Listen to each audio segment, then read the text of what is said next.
some of it, which is an unusual step for me. Here we go. May Queen. It's about my mum. It's a dream, or perhaps it's a nightmare. It's the one where you're inexplicably unprepared for an exam. More specifically, it's the one where you haven't learned your lines for opening night because you haven't been told your part and were only recently handed some, but not all, of an inexplicably blurred and illegible script. My 75-year-old mother is living this dream. She is sitting beside me in the passenger seat of a rental car that I'm driving from Hastings on the very south coast of England, 250 miles north to Yorkshire. I'm enjoying the mild effects of jet lag. She is learning some fiendishly complicated songs from a tinny cassette of her own singing, accompanied by some rudimentary piano that she and I recorded that morning. The songs were written expressly for her, and she will be singing them in concert tomorrow. Yet, the composer only delivered the PDFs of his handwritten sheet music by email late the previous night. We'd attempted to transcribe the melodies from the scuttling, spridery dots untethered by the stave. Then we'd made the cassette the only way she could hope to learn them as we ventured north. She has not performed publicly for many, many years, but that's only part of the story. She also has half an eye on her husband, my stepfather, Ken, 86. He's sitting in the back seat, frequently oblivious, but snapping to occasionally and humming along loudly to these unpredictable melodies. Advanced Alzheimer's has not diminished his avuncularity. I've always liked this one, Molly, he said. He hasn't reached the angry stage yet. Perhaps he never did. My mother laughs kindly, not even patiently, never a cross word, no sign of frustration. But darling, you've never heard it before. Yes, yes, you sang it at the festival. Of course you did.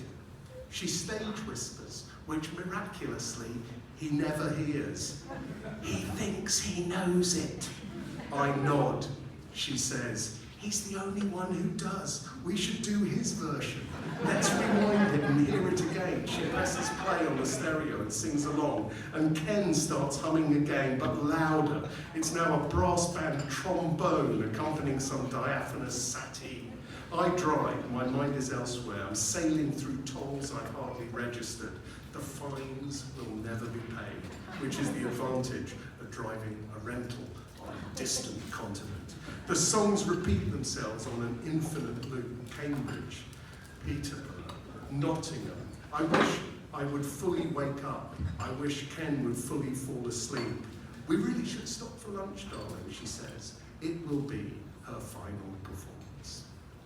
My mother, Molly Townsend, was a singer, as am I. But ours were different stages. Hers was the chancel of a parish church, the drawing room of a country house, the odd pavilion, once the Albert Hall. Mine, anywhere that will have me. Hers was recitals, mine gigs. Hers, her music, opera, lieder, English song. I'm a folk rocker. I look forward to a seated audience. She never sang to a standing audience. We performed together only once on the 15th of June in Goole, Yorkshire, 2018. We are on our way there now. She'd become a singing teacher in our corner of East Sussex, her music room directly below the family living room. Any trip home invariably involved downtime spent directly above those lessons, their endless scales, precariously pitched arias seeping through the floorboards as Ken does the Telegraph crossword in his favourite chair and hums along. As he grew more forgetful and could no longer be left alone, he moved downstairs to sit in on the lessons. Nobody minded. Though she never gave me a single lesson, she did once advise me on phrasing. She briefly taught Chris Difford of Squeeze a thing or two, and he remembers her as firm. My mother was hugely supportive of my career, though she knew very little of pop music. Both my parents missed the 60s entirely, having also already avoided Elvis, preferring the culture to the counterculture, the Western canon to its dubious new alternatives, and certainty to uncertainty. The only 245 she ever owned were the Commodore's 3 Times a Lady, a Mother's Day present from me because she told me she liked it, and my sister Emma singing Ave Maria.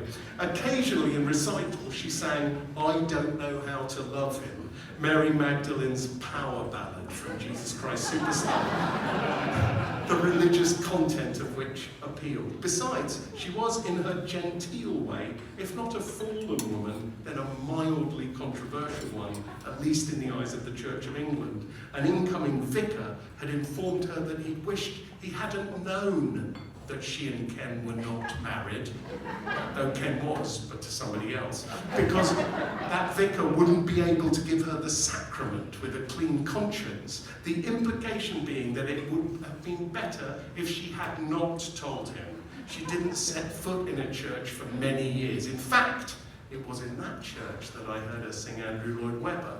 Perhaps she saw it as a protest song. In the mid-80s, I found myself sitting cross-legged in the Rome apartment of an older ex-boyfriend of my then-girlfriend.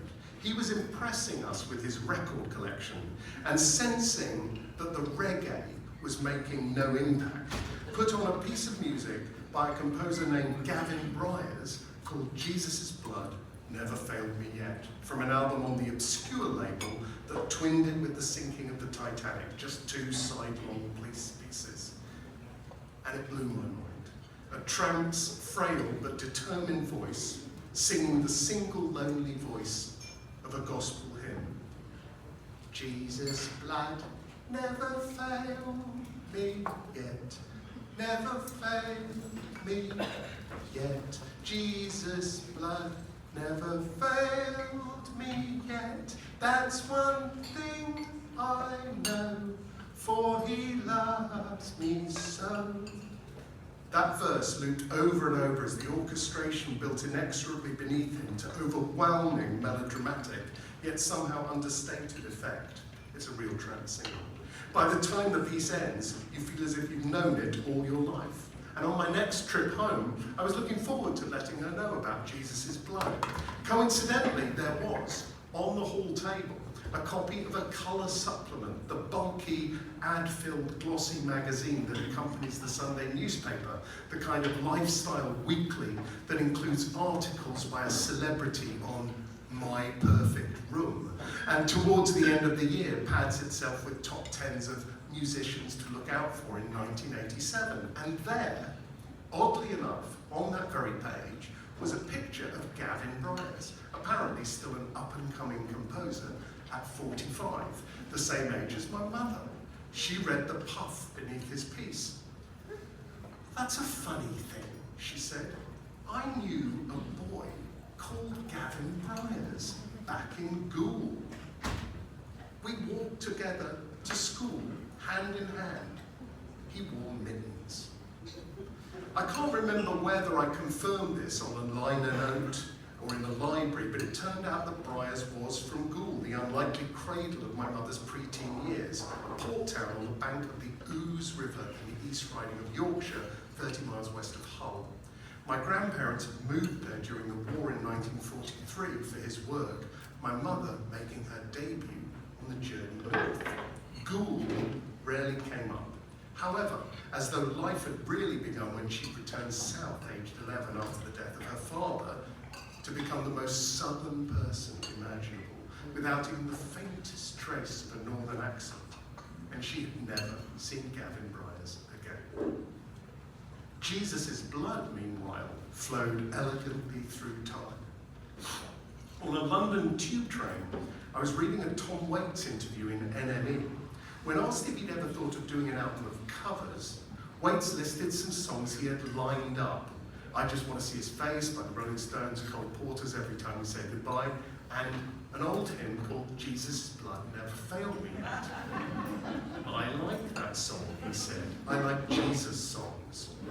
Bryars was unmentioned, but that had to be Waits' source. One could easily imagine Tom Waits, who had relatively recently taken that big stylistic swerve from Barfly Ralph from the Muppets to Weimar Beefheart, identifying not only, we're not here for the music, Kristen, identifying not only with the arrangement, but also its brass band accompaniment, a little like In the Neighbourhood, but also with the tramp himself, English cousin of Waitz's Bukowski and Hobo.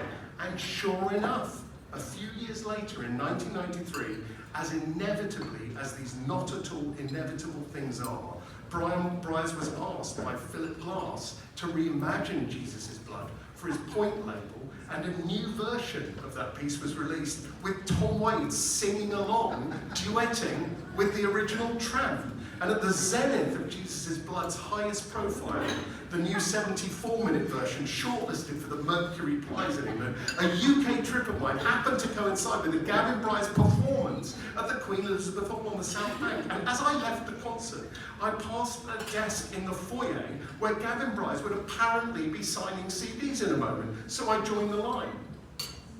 To try to communicate something other than your name when getting an autograph from someone you admire is never ideal. People. And I wondered whether I'd bother, but when it was my turn, I handed him the CD cover, I was standing above him, and I said, I don't know whether this name is familiar to you, but my mother may have grown up with you in Goole, Yorkshire. Her name is Molly Townsend. And he looked up at me, and he smiled, and he said, I could have been your father.